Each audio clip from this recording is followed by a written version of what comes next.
तते मारी बजिए गोपे बढ़ुछि सिए मोरा काले सीना जानिबु से किए हसी कहे बिजुड़ी कन्या हसी कहे बिजुड़ी कन्या हसी कहे बिजुली कन्या हसी कहे बिजुली कन्या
कहे बिजुली कन्या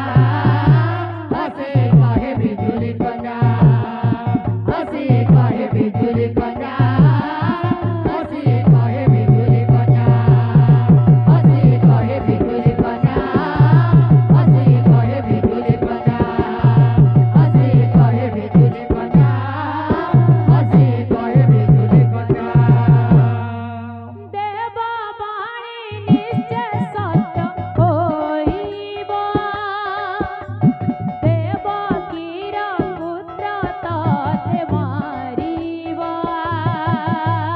देवा वाणी निश्चय सत्य होइबा देवकीर पुत्र तते मारिबा देवा वाणी निश्चय सत्य होइबा देवकीर पुत्र तते मारिबा देवा वाणी निश्चय सत्य होइबा देवकीर पुत्र तते मारिबा अधर्मर नाश निश्चय होइब धर्मर पताका दिने उड़िब अधर्मर नाश निश्चय होइब धर्मर पताका दिने उड़िब अधर्मर नाश निश्चय होइब धर्मर पताका दिने उड़िब अधर्मर नाश निश्चय होइब धर्मर पताका दिने उड़िब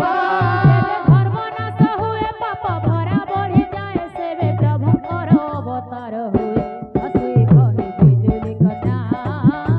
हसी कहे बिजुली कन्या हसी कहे बिजुली कन्या हसी कहे बिजुली कन्या हसी कहे बिजुली कन्या